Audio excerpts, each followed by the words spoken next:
Class 1 અધિકારી સાહેબ શ્રી દયાલ સાહેબ, એક જોરદાર તાળીનો ગડગડાટ. એમની કબીર કુટિયા ઈડર, એમનું ભજન ની કોઈ વાત નથી. આપણે જઈએ તો ખબર પડે કે માં જેવો પ્રેમ. ત્યાં જઈએ તો આપણને કોઈ ખોટ જ ના પડે, એમ થાય કે પાછું જવું જ નથી. એટલો બધો પ્રેમ. દયાલ સાહેબ તો મારા નંદુરામ કદાચ તલોદ હોય, પણ મારા ગુરુ એટલા દૂર હોય અને અંદર હૃદયમાં છે, પણ દયાલ સાહેબ નો પણ એટલો ભાતૃભાવ માતૃભાવ. અને એમને નોકરી ઈડર આપણા ગાંધીનગર નોકરી કરતા જઈ અને દિલ્હી ટુ દિલ્હી ભજન હોય છે, દિલ્હી ભજન. તમે એમના પ્રોગ્રામ યુટ્યુબ ઉપર આવે છે અને એમની કોઈ વાત નથી. બસ હું એમનામાં હું મારા કબીર સાહેબ ને જોઉં છું. કોટી કોટી વંદન બાપુ, કોટી કોટી વંદન. હવે આદરણીય ગોઠથી ચંદુ સાહેબ, ચંદુ સાહેબ આવો. સંતોને બેટા પાણી ને એ થોડુંક મોકલતા.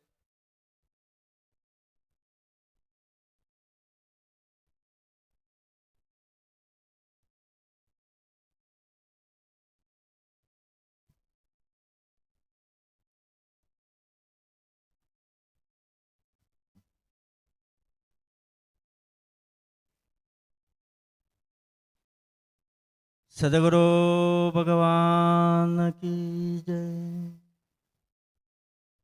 કાશી વિશ્વનાથ મહાદેવ કી જય. સર્વે સંત કી જય. આજ કે આનંદ કી જય. ગુરુર બ્રહ્મા ગુરુર્વિષ્ણુ ગુરુદેવો મહેશ્વર ગુરુર સાક્ષાત પરબ્રહ્મ તસ્મૈ શ્રી ગુરવે નમઃ. તસ્મૈ શ્રી ગુરુવે નમઃ. જે ભારત દેશના ધરોહર ગણાય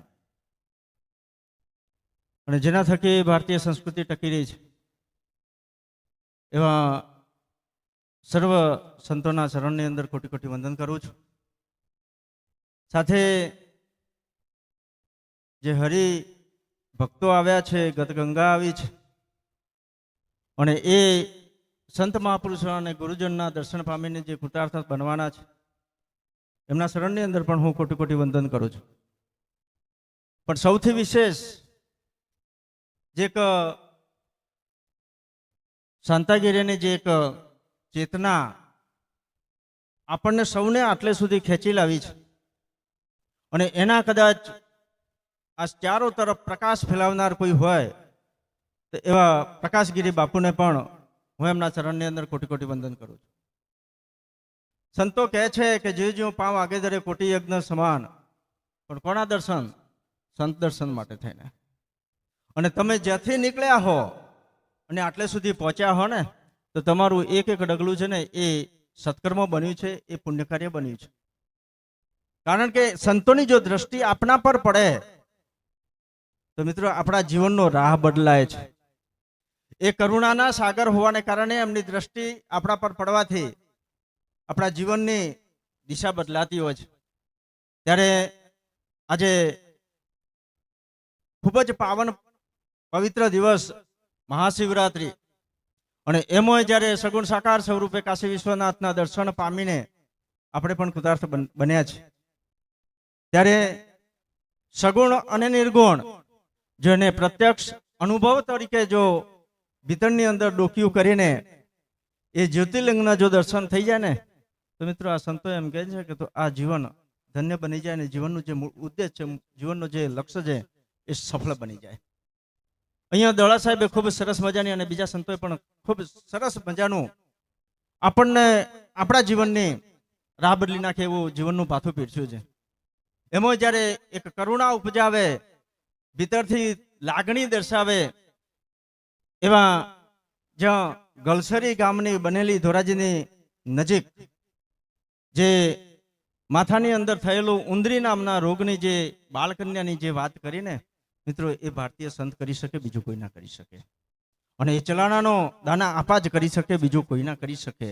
કારણ કે જેને પોતાના જીવનનો તમામે તમામ સરગટની અંદર જોયેલા પરમાત્માને નિરખીને એ પોતે એ દીકરીને ઉગારે છે. ત્યારે એટલે આજે વિશેષ એટલા માટે વાત નથી કરતો કે અહીંયા જ્યારે સદગુરુદાતા એવા નંદુરામ બેઠા છે ત્યારે સૌથી વધુ સમય કદાચ અમને આપવાનો હોય, પણ સાથે ચોક્કસ એક વાત કરીશ કે જ્યારે પ્રકાશગીરી બાપુએ આ એક પોતાના સદગુરુ એવા શાંતગીરીનું એક પાવન પુણ્યકાળ્ય વારસાની અંદર જ્યારે ઝડપી લીધું છે, એની અંદર આપણે સૌએ સહભાગી બનીને એમના કાર્યને આગળ ધપાવીએ અને સાથે જ સંતોની કૃપા કાયમ માટે આપણે મેળવતા રહીએ એવી ટૂંકી વાત સાથે મારી વાણીને હું વિરામ આપું છું.